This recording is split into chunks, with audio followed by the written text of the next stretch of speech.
Hi, this is Lab4 video report. So in this video report, I'm going to first give a brief introduction about the lab, and then explain the physics principles and show my measurements and the models that comes from the measurements, and then show the calculations and answer the reflective questions.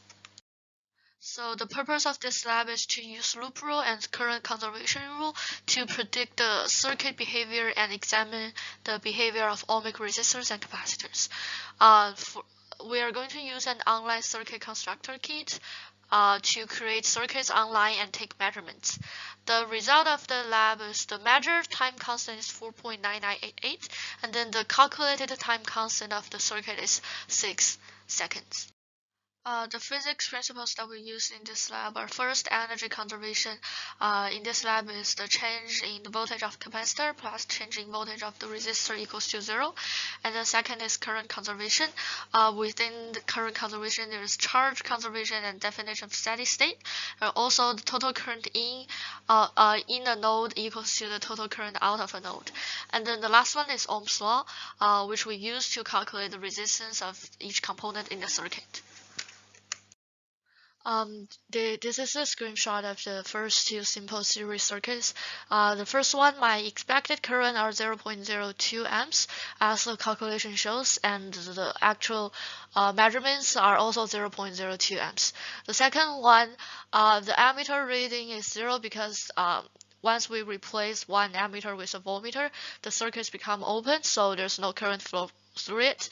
The voltage shows 3 volts because there are two 1.5 volts batteries, and it shows -3 because of the connection of the voltmeter. If I switch the red end and the black end, the voltmeter will shows +3 volts. When we make the circuits closed circuit again, we use the voltmeter to measure the voltage on different segments of the circuit. On the battery segment, the voltage is 3 volts, and on the first 45 ohm resistor, the battery is 0.959 volts. The voltage is 0.959 volts, and on the 100 ohms resistor, the voltage is 2.041 volts. The next circuit is a parallel circuit, so we connect an additional ammeter in parallel to the 100 ohms resistor. The new current reading is 0.06 amps because the additional ammeter has a low resistance.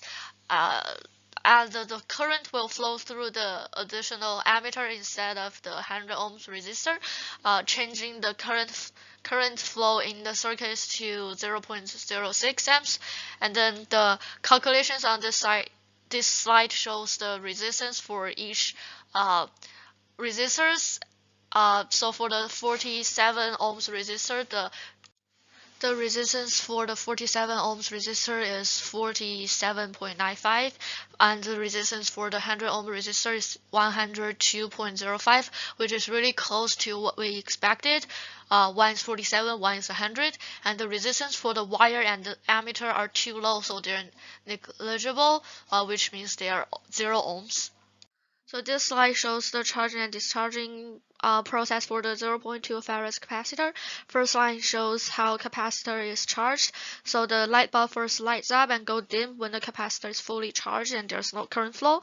And then for the discharging process, the light bulb first lights up and then go dim when the capacitor is fully uncharged and there's no current flow.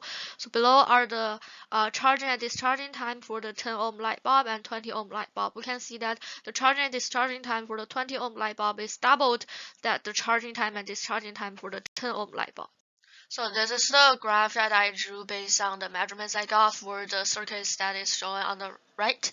So the red lines are already given by the instruction, and the orange lines are the ones that I drew based on the measurements. So there's a negative 0.959 voltage drop when the current goes through the 47 ohm resistor, and then when the current goes through the wire, there's no resistance, so there's no voltage drop. And then when the current goes through the 100 ohm resistor, there's a negative 2.041 voltage drop, and then there's no voltage drop for the current that goes through the wire. So on the right are the measurements I took for the discharging process for 20 seconds, and on the left are the graph I drew based on the measurements, and based on the graph and the measurements I got my measured RC value is 5.99 and my expected value is 6. So my measured value is pretty close to the expected value. So for the first question, if we are using the actual ammeter, the resulting current will be lower because an actual ammeter will have resistance. For the second question, in the model, the capacitor will be fully charged immediately. However, in real life, this will not happen because the resistance is never zero in the wire, and there will be other problems like battery drain that will happen in real life.